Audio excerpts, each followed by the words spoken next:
अल्हम्दुलिल्लाहि रब्बिल आलमीन अस्सलातु वस्सलामु अला सय्यिदिल मुरसलीन अम्मा बअद फ़अऊज़ु बिल्लाहि मिनश शैतानिर रजीम बिस्मिल्लाहिर रहमानिर रहीम अस्सलातु वस्सलामु अलैका या रसूलल्लाह व अला आलिका व अस्हाबिका या हबीबल्लाह अस्सलातु वस्सलामु अलैका या नबीयल्लाह व अला आलिका व अस्हाबिका या नूर अल्लाह। প্রিয় ইসলাম ভাইরা ও আমার মাদানী চ্যানেলের সম্মানিত দর্শক শ্রোতা, মনোযোগ সহকারে ফয়জানে সুন্নতের অধ্যায় পেটের কুফলে মদিনা থেকে দর্শ শুনুন। অন্যমনস্ক হয়ে এদিক সেদিক তাকিয়ে জমিনের উপর আঙ্গুল দিয়ে খেলা করতে করতে শুনলে এর বরকত সমূহ দূরীভূত হওয়ার সম্ভাবনা রয়েছে। আমাদের প্রিয় নবী রসুলে আরবি মক্কি মাদানী হাশিমি হযরত মুহাম্মদ মুস্তাফা সাল্লাল্লাহু তাআলা আলাইহি ওয়াসাল্লাম ইরশাদ করেছেন, যে ব্যক্তি আমার উপর 10 বার দরুদে পাক পাঠ করে আল্লাহ তাআলা তার উপর 100টি রহমত প্রেরণ করেন। সাল্লু আলাল হাবিব সাল্লাল্লাহু তাআলা আলা মুহাম্মদ সাল্লাল্লাহু তাআলা আলাইহি ওয়াসাল্লাম সালাতান ওয়া সালামান আলাইকা ইয়া সাইয়্যিদি ইয়া মক্কি ইয়া মাদানী ইয়া রাসূলুল্লাহ সাল্লাল্লাহু আলাইহি ওয়াসাল্লাম। আমার মাদানী চ্যানেলের সম্মানিত দর্শক শ্রোতা বৃন্দ, রব্বে জুল জালাল আজ্জা ওয়াজাল এর সন্তুষ্টির জন্য পেটের কুফলে মদিনা লাগানো অবস্থায় খানা কম খাওয়ার অভ্যাস করাতে ওজন বৃদ্ধি ও অনেক রোগ ব্যাধি হতে রক্ষা পাওয়া যেতে পারে। হাসপাতালের শয্যায় শুয়ে ডাক্তারের পরামর্শ শুনে সতর্কতা অবলম্বনের পরিবর্তে কতই না ভালো হতো যদি ডাক্তারদেরও ডাক্তার আল্লাহর রসুলে মকবুল মা আমিনার ফুল হযরত মুহাম্মদুর রাসূলুল্লাহ সাল্লাল্লাহু তাআলা আলাইহি ওয়াসাল্লাম এর নির্দেশের আলোকে আমরা এখন থেকে সতর্কতা অবলম্বন করা আরম্ভ করি। যেমন তিনি সাল্লাল্লাহু আলাইহি ওয়াসাল্লাম এর শিক্ষণীয় ফরমান হচ্ছে, মানুষ নিজের পেট থেকে অধিক মন্দ অন্য কোনো বাসন ভর্তি করে না। মানুষের জন্য কয়েক গ্রাস খানা যথেষ্ট, যা তার পিঠকে সোজা রাখে। যদি এরূপ করতে না পারে তবে 1/3 খানার জন্য, 1/3 পানির জন্য এবং 1/3 নিঃশ্বাসের জন্য হওয়া চাই। যাদের ওজন বেশি রয়েছে তাদের প্রতি পরামর্শমূলক আরজ করছি যে কোন ল্যাবরেটরিতে গিয়ে হৃদরোগ সংক্রান্ত 4টি রক্ত পরীক্ষা, যেটাকে লিপিড প্রোফাইল বলা হয়, তা করিয়ে নিন। এতে কোলেস্টেরলের টেস্টও অন্তর্ভুক্ত রয়েছে। 14 ঘন্টা খালি পেটে থাকার পর কোলেস্টেরলের টেস্ট করালে এর ফলাফল সঠিক থাকে। সুগার টেস্টও করিয়ে নিন। সৌভাগ্যের বিষয় হবে যদি আল্লাহ আজ্জা ওয়াজাল এর সন্তুষ্টির জন্য রোজা রেখে সূর্যাস্তের পূর্বে এই 4টি টেস্ট করিয়ে নেওয়া যায়। এরপর ডাক্তারের নির্দেশনা অনুযায়ী ওজন কমানোর ব্যাপারে চেষ্টা করুন। প্রত্যেক সুস্থ ব্যক্তিরও প্রতি 6 মাস অন্তর এই পরীক্ষাগুলো করিয়ে নেওয়া কল্যাণকর, যাতে রোগ বিস্তৃতি লাভ করার পূর্বেই প্রতিকারের ব্যবস্থা নেওয়া যায়। ওজন কমানোর জন্য সবজিসমূহ, আলু ইত্যাদি বাত সৃষ্টিকারী বস্তু ব্যতীত অন্য সব উত্তম নিয়ামত, তবে যেন শুধুমাত্র পানি দিয়ে সিদ্ধ করা হয়, অথবা একজনের জন্য যেন শুধু 1 চা চামচ পরিমাণ হিসাব করে জৈতুন শরীফের তেল অর্থাৎ অলিভ অয়েল দিয়ে রান্না করা হয়। হলুদ, মরিচ, মশলা দিতে পারবেন। প্রতিদিন 1 গ্রাম 1 চিমটি পরিমাণের হলুদ প্রত্যেকের খাওয়া উচিত। এতে ইনশাআল্লাহ আজ্জা ওয়াজাল ক্যান্সার হতে রক্ষা পাওয়া যাবে। প্রত্যেক বেলার খানায় উপরোল্লিখিত নিয়মানুযায়ী রান্নাকৃত সবজি কমপক্ষে পূর্ণ 1 বাসন খাবেন। যদি রুটি ও ভাত ইত্যাদি খাওয়ার প্রয়োজন হয় তবে শুধুমাত্র অর্ধেক চাপাতি, শুধু আধা কাপ সাদা ভাত, ছোট্ট একখানা গোশতের টুকরা, চা পান করতে চাইলে তবে স্কিমড মিল্ক এর বিষাদি পান করে নিন। যদি তা পান করতে না পারেন তাহলে ডাক্তারের পরামর্শ অনুযায়ী 1 কাপ চায়ের মধ্যে কেন্দ্রিল এর একটি বড়ি মিশান। যদি ডায়াবেটিক থাকে তবে চিনির পরিবর্তে চায়ে পরিমাণ মতো মধু দিতে পারেন। সালাদ, শসা, ক্ষীরা ইত্যাদি বেশি পরিমাণে ব্যবহার করুন। সব ধরনের খাবারে ও তরকারি ইত্যাদিতে জৈতুন শরীফের তেল ব্যবহার উত্তম হবে। অন্যথায় ভুট্টার তেল, তাও সামান্য পরিমাণে ব্যবহার করুন। খানার পূর্বে তরকারির সরঞ্জামাদি এর পেয়ালা উপর থেকে চামচ দিয়ে তেল, ঘি এমন ভাবে নিয়ে ফেলুন যাতে 1 ফোঁটাও বাকি না থাকে। তবে শরীয়তের অনুমোদন ছাড়া ওই তেল, ঘি ফেলে দেওয়া অপচয় এবং গুনাহ। এগুলো পুনরায় রান্নার কাজে ব্যবহার করুন।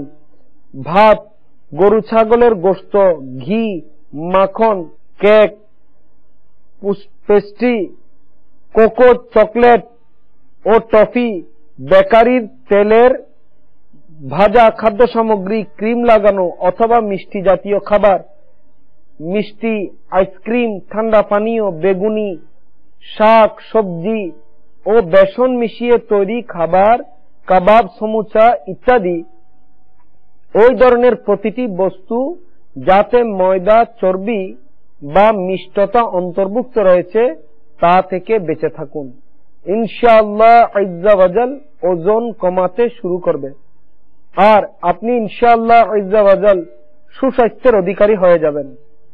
ডাক্তারদের নিকট খাদ্যের তালিকা পাওয়া যায়, এর মাধ্যমেও ওজনের সাদৃশ্য ঠিক রাখতে পারবেন। নিজের ডাক্তারের সাথে পরামর্শ করে ওজন কমানো খুবই উত্তম পন্থা। যথাসম্ভব 1 ডাক্তারের কাছ থেকেই সর্বদা চিকিৎসা করানো উচিত। এতে এই উপকার হবে, ডাক্তার শারীরিক অবস্থা সম্পর্কে অবগত হয়ে যাবেন। সুতরাং চিকিৎসা ভালোভাবে করা সম্ভব হবে। আর যদি ডাক্তার বদলাতে থাকেন তাহলে প্রতিটি নতুন ডাক্তার প্রথম থেকে চিকিৎসা শুরু করবেন আর আপনি বারবার নিজের সিদ্ধান্ত পরিবর্তনের ফলে অস্বস্তিতে পড়ে যাবেন। কৌতুল কুলুব এর 2য় খণ্ডের 365 পৃষ্ঠায় উদ্ধৃত রয়েছে যে 6 ঘন্টার পূর্বেই যদি খানা বের হয়ে আসে অর্থাৎ পায়খানা হয়ে যায় তবে বুঝতে হবে পাকস্থলী অসুস্থ। আর যদি 24 ঘন্টা সময় ধরে পায়খানা না হয় তবেও বুঝে নিবেন যে পাকস্থলী অসুস্থ। শরীরের বিভিন্ন জোড়ার ব্যথা পেটের বায়ু বের না হওয়ার কারণে হয়ে থাকে। যেভাবে খালে প্রবাহমান পানি যদি বন্ধ করে দেয়া হয় তবে খালের দুপার্শ্বের ক্ষতি হয়ে থাকে এবং দুপার্শ্ব ভেঙে পানি প্রবাহিত থাকে। অনুরূপভাবে প্রস্রাব পায়খানা বন্ধ করে রাখাতে শরীরের ক্ষতি হয়ে থাকে। নিজের হজম শক্তি ঠিক রাখুন, অন্যথায় মেদ বৃদ্ধির চিকিৎসা করা কঠিন হবে। শাকসবজি ও ফলমূল খাবেন। যদি কোষ্ঠকাঠিন্য থাকে তবে 4 বা 5টি পাকা পেয়ারা বীজ সহ অথবা যতটুক সম্ভব পেঁপে খাবেন। ইনশাআল্লাহ আজ্জা ওয়াজাল পেট পরিষ্কার হয়ে যাবে। প্রতি 4 দিন অন্তর অন্তর 4 চা চামচ ইউসুফগুলের বুশি বা 1 চামচ যে কোনো হজমের চূর্ণ পানির সাথে মিশিয়ে পান করে নিন। ইনশাআল্লাহ আজ্জা ওয়াজাল পেট পরিষ্কার হতে থাকবে। প্রতিদিন যদি ইউসুফগুল বা হজম চূর্ণ ব্যবহার করেন তবে প্রায় এটার প্রভাব নষ্ট হয়ে যায়। যদি আপনার ডাক্তার অনুমতি দেন তাহলে 2-3 মাস পর পর 5 দিন পর্যন্ত সকাল সন্ধ্যা একটি করে গ্রামিক্স 400 mg মেট্রোনিডাজল এর ব্যবহার করুন। কোষ্ঠকাঠিন্য, বদহজমি ইত্যাদি রোগ পেটের সুস্থতার জন্য ইনশাআল্লাহ আজ্জা ওয়াজাল উত্তম ঔষধ হিসাবে পাবেন। কিন্তু যখনই এ বড়ি খাওয়া শুরু করবেন তখন একাধারে 5 দিন পূর্ণ করা জরুরি। খালি পেটেও নিতে পারেন। বদহজমির সবচেয়ে উত্তম চিকিৎসা হচ্ছে পেটের কুফলে মদিনা। 1 গ্লাস পানি কুসুম গরম হওয়া উত্তম। এতে 1 চা চামচ মধু মিশিয়ে খালি মুখে সকালে কিছু খাওয়ার পূর্বে ও রোজা অবস্থায় ইফতারের সময় বিরামহীনভাবে নিয়মিত ব্যবহার করুন। মেদ বৃদ্ধি সহ অনেক রোগ, বিশেষ করে পেটের রোগ থেকে ইনশাআল্লাহ আজ্জা ওয়াজাল রক্ষা পাবেন। এর সাথে 1 বা আধা টুকরার লেবুর রস মিশিয়ে নেওয়াটা অধিক উত্তম। ইনশাআল্লাহ আজ্জা ওয়াজাল এতে উপকার আরো বৃদ্ধি পাবে। যদি পড়তে পড়তে কিংবা ইজতেমা ইত্যাদিতে বসে বসে অসময়ে ঘুম এসে যায় তবে ইনশাআল্লাহ আজ্জা ওয়াজাল এর থেকে পরিত্রাণ লাভ করবেন। সবথেকে উত্তম চিকিৎসা আল্লাহ আজ্জা ওয়াজালের হাবিব, হাবিবে লবিব, তবিবো কে তবিব হযরত মুহাম্মদ মুস্তাফা সাল্লাল্লাহু আলাইহি ওয়াসাল্লামের সুবিবেচনামূলক ইরশাদ হচ্ছে ক্ষুধাকে 3 ভাগ করে নেওয়া। 1 ভাগ খাবার, 1 ভাগ পানি ও 1 ভাগ বাতাস দ্বারা পেটের ক্ষুধা নিবারণ করা উচিত। যদি খানার মধ্যে এই নিয়ম পালন করা হয় তাহলে ইনশাআল্লাহ আজ্জা ওয়াজাল কখনো শরীর অতিরিক্ত মোটা হবে না এবং কখনো বায়ু, বাত, পেটের গন্ডগোল, কোষ্ঠকাঠিন্য ইত্যাদি রোগও হবে না। কিন্তু হাই স্বাদ গ্রহণকারী নফসের টাল বাহানাই তো সমস্যা মুক্তির পথে অন্তরায় হয়ে দাঁড়ায়। আমার মাদানী চ্যানেলের সম্মানিত শ্রোতাবৃন্দ, পেটের কুফলে মদিনা লাগানোর পরিবর্তে বেশি খানা খাওয়াতে পেট খারাপ হয়ে যায়, প্রায় কোষ্ঠকাঠিন্য হয়ে থাকে। প্রবাদ বাক্য রয়েছে, কোষ্ঠকাঠিন্য রোগ ব্যাধির মা বা মূল। ডাক্তারদের কথা অনুযায়ী 80% রোগ পেট খারাপ হওয়ার কারণে সৃষ্টি হয়। এসব রোগের মধ্যে 12 প্রকার হচ্ছে: নাম্বার 1 মস্তিষ্কের রোগ, নাম্বার 2 চোখের রোগ, নাম্বার 3 জিহ্বা ও গলার রোগ, নাম্বার 4 বক্ষ ও ফুসফুসের রোগ, নাম্বার 5 অর্ধাঙ্গ ও মুখের অর্ধাঙ্গ, নাম্বার 6 শরীরের নিম্নাংশ অবশ হয়ে যাওয়া, নাম্বার 7 সুগার, নাম্বার 8 উচ্চ রক্তচাপ, নাম্বার 9 মাথার মগজের রক্ত ফেটে যাওয়া, নাম্বার 10 মানসিক রোগ, নাম্বার 11 কলিজা ও পিত্তের রোগ, নাম্বার 12 হতাশাজনিত ডিপ্রেশন। হযরত সৈয়দনা ইবনে সালিম রাহমাতুল্লাহ তাআলা আলাইহি বলেন, যদি কেউ গমের তৈরি শুকনো রুটি নিয়মানুসারে খায় তাহলে মৃত্যু ছাড়া অন্য কোন রোগ তার কাছে আসতে পারবে না, অর্থাৎ কখনো সে রোগাক্রান্ত হবে না। তাকে জিজ্ঞেস করা হলো, নিয়ম কিরূপ? বললেন, ক্ষুধা লাগলে খাবেন আর পরিতৃপ্ত হওয়ার পূর্বে হাত গুটিয়ে নেবেন। সুন্নত এটাই যে যতক্ষণ ক্ষুধা না লাগে ততক্ষণ পর্যন্ত খানা না খাওয়া, শুধুমাত্র খানা খাওয়ার ইচ্ছা হলে খানা খেয়ে নেওয়া, অথবা ক্ষুধা না লাগা সত্ত্বেও নির্ধারিত সময়ে আবশ্যিকভাবে খানা খাওয়া স্বাস্থ্যসম্মত নয়। বরং ক্ষুধার পরিচয় দিতে গিয়ে হুজ্জাতুল ইসলাম হযরত সৈয়দনা ইমাম মুহাম্মদ গজ্জালি আলাইহি রহমতুল্লাহিল ওয়ালি বলেন, ক্ষুধার আলামত হলো শুধু রুটি হাতে আসতেই তরকারি ছাড়া আগ্রহ সহকারে খানা শুরু করে দেয়া। মোট কথা, যখনই রুটি হাতে এসে যায় তখন আগ্রহ ভরে খেয়ে নেয়া। আর যদি নফস শুধু রুটি না চায়, বরং রুটির সাথে তরকারিও বায়না ধরে, তবে মনে করবেন যে এখনো ভালোভাবে ক্ষুধা লাগেনি। ক্ষুধার চেয়ে বেশি খাওয়া হারাম। বেশি অর্থ এ যে এতটুক খেয়ে নেয়া যে পেট খারাপ হওয়ার আশঙ্কা থাকে, যেমন ডায়রিয়া হয়ে যাবে এবং শরীর খারাপ হয়ে যাবে। বাহারে শরীয়তের 16তম খণ্ডের 30 পৃষ্ঠার মধ্যে এ ব্যাপারে উদ্ধৃত রয়েছে। আলহামদুলিল্লাহ, আজ্জা ওয়াজাল তাবলীগে কোরআন ও সুন্নতের অরাজনৈতিক দ্বীনী সংগঠন দাওয়াত ইসলামীর সুবাসিত মাদানী পরিবেশে এভাবে অসংখ্য সুন্নত শিক্ষা অর্জন ও শিক্ষা প্রদান করা হয়।